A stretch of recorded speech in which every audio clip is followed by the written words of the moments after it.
Well, hello, this video is about writer's block. Does it even exist? Well, sort of. Let me explain after the introduction.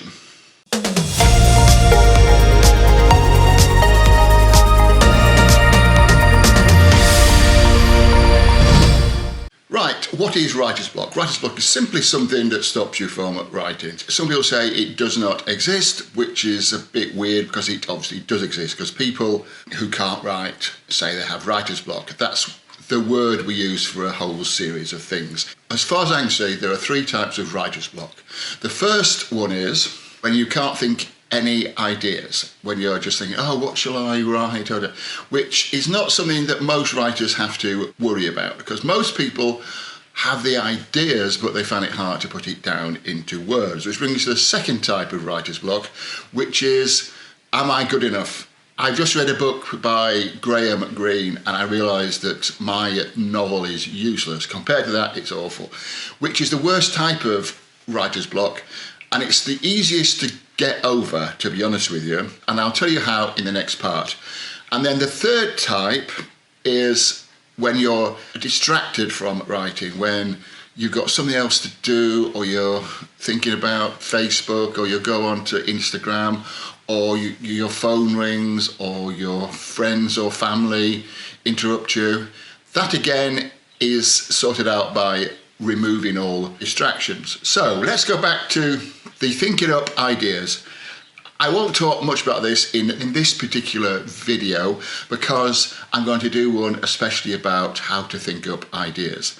But just to say that if you need to think of an idea of what you need to write, the easy way to do it is just to watch something on television, or watch a film, or look at the Amazon list of bestsellers in your category and see what's there. Don't copy anything that's actually already out there, but at least if you do get ideas, they're going to be ideas that people want to watch or people want to read. Let's say in a book you're reading, say the detective makes a bad choice. Everything that happens in a novel or in a film or a TV program is a question of choices.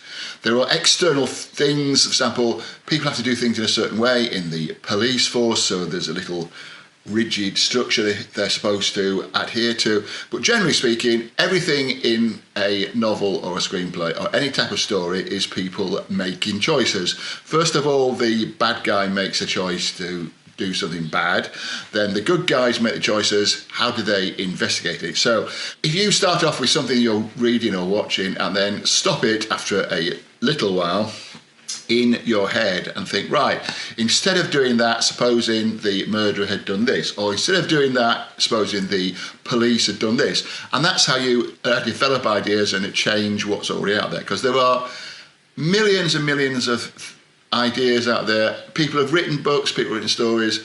It's almost impossible to do something that no one else has actually done previously, and in fact you don't even want to do that because it's may not be a very creative thing to say, but people who break new ground like authors and things generally aren't particularly well liked, aren't particularly popular. What people want is the same again but not quite. So my advice, if you're going to be a commercial author, a commercial writer, write what people want, but make it different. Put your own stamp on it. Right, so that's that.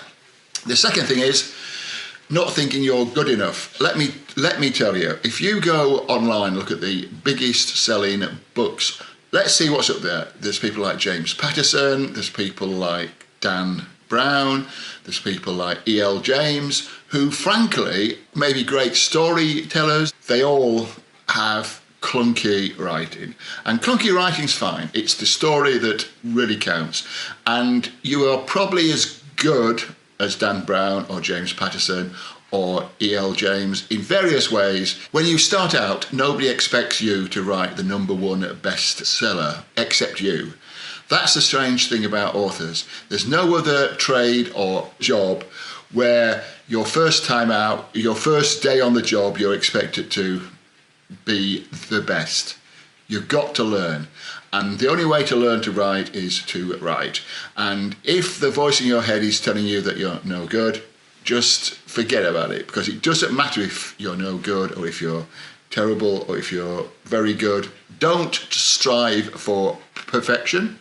As long as you write, as long as you put something down on the page, and as long as you know how to write and what the structure of your story is and what it ought to be, you will do okay. And the more you write, the more you will improve. But everybody, myself included, gets bad reviews. And even the biggest selling writers in the world get bad reviews. And it doesn't matter. If you are writing what people want to buy, and if you can make a living out of it, that is good enough. So writer's block, I will do more about why you are good enough, because that's the main reason why people don't start writing, and the main reason why people stop writing. And that's why there's millions and millions of unfinished novels out there from people who have realised that they're not the best in the world, and so they stop. That is crazy. You can't expect to be the best in the world when you're just starting. It doesn't make sense. But even somebody who's just started out, I mean, it's happened thousands of times that somebody just starting out writes something that people want to read, and it captures the imagination. And as you go on, you can improve. Just don't be a perfectionist. Whatever you write can be improved. That's the secret of writing nowadays. We're not writing on typewriters, we're writing on computers or longhand or whatever method we choose, but ultimately it's going to go into a computer. And when it goes into a computer, everything can be changed. So as long as you get the words down, because if you've got a blank page, you can't improve a blank page. We can just write it in one word. Got to write. So just write. And my advice is, if you do get what we call writer's block and you find you can't write, it's probably because you're afraid of writing something bad. Just write anything. Just start to say, well, I'm going to write 100 words now, and it doesn't matter whether they're good or bad. And I think you'll find that when you're writing, you will get in the flow and, well, you will write, and that's what it's all about. So to combat writer's block, just write. Well, I hope that was useful. There are going to be more videos like this on my channel.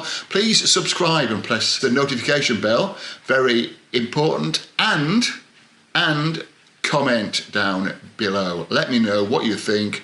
And of course, press the like button if you liked it. Thank you again for watching, and I'll see you next time. Goodbye.